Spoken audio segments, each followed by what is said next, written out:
2015 के बाद से हमारे देश में इंटरनेट की क्रांति आई है।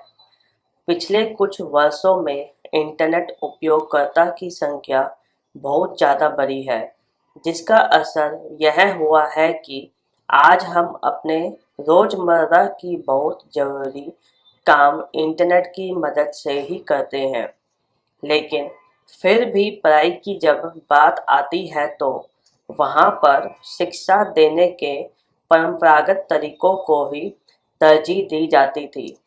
लेकिन कोरोना वायरस ने जिस तरह से हमारे देश के साथ साथ पूरी दुनिया में तबाही मचाई है, उसके बाद डिजिटल शिक्षा का चलन ज़्यादा बढ़ गया है। आज इंटरनेट की वजह से ही बच्चे अपने अध्यापकों से जुड़े हुए हैं और पढ़ाई से संबंधित क्रियाकलाप करते हैं। आइए अब जानते हैं कि डिजिटल शिक्षा क्या है। डिजिटल शिक्षा का अर्थ है शिक्षा में ऐसे उपकरणों और तकनीकों का उपयोग करना जो बहुत नवीन हो।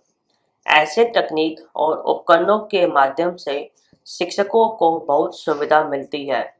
वो विभिन्न नए तकनीकों का उपयोग करके विषय को और अधिक अच्छे से समझा सकते हैं। आइए अब जानते हैं कि डिजिटल शिक्षा है आज की ज़रूरत के बारे में। पूरे देश में जिस तरह से कोरोना वायरस की चपेट में आया है, उसकी वजह से न सिर्फ औद्योगिक जगत प्रभावित हुआ है, बल्कि शैक्षणिक संस्थान भी बहुत बुरी तरह प्रभावित हुए हैं। कोरोना वायरस का प्रसार जैसे जैसे बढ़ता गया, वैसे ही इस बात की ज़रूरत महसूस की जाने लगी कि विद्यालय और कॉलेजों को बंद करना ही बेहतर है।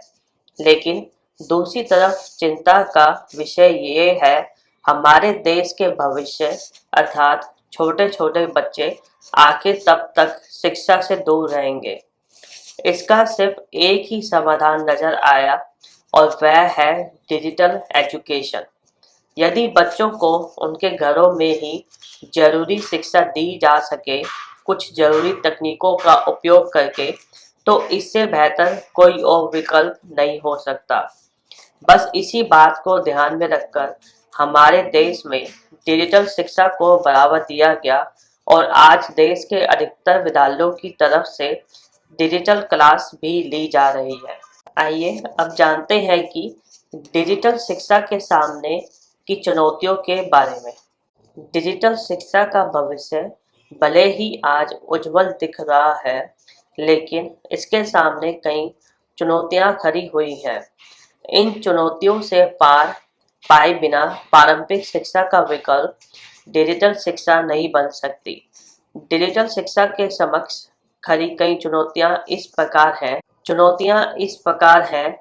पढ़ाई के लिए जगह का अभाव।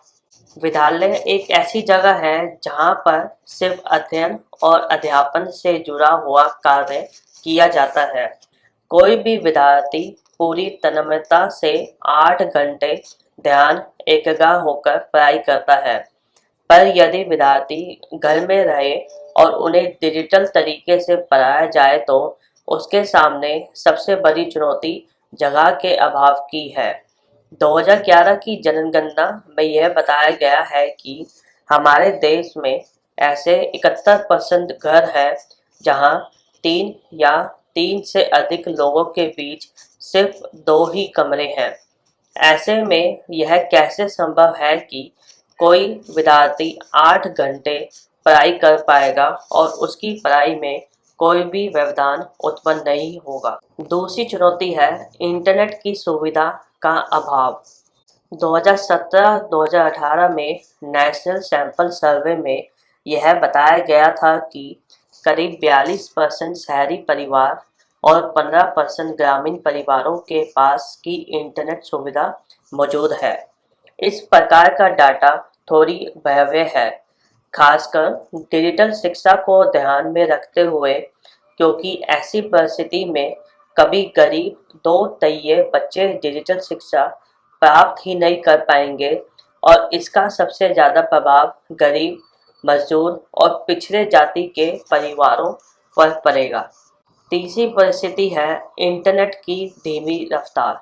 ऑनलाइन शिक्षा हासिल करने के लिए विद्यार्थी अपने शिक्षक के साथ वीडियो कॉल के जरिए बात करते हैं, उनके द्वारा पढ़ाए गए पाठ को पढ़ते हैं और अपने मन में उठ रही शंकाओं का समाधान भी वीडियो कॉल के जरिए ही करते हैं।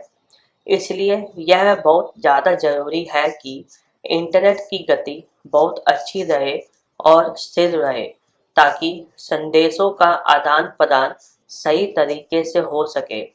पर हमारे देश में इंटरनेट की स्पीड बहुत बड़ी समस्या है।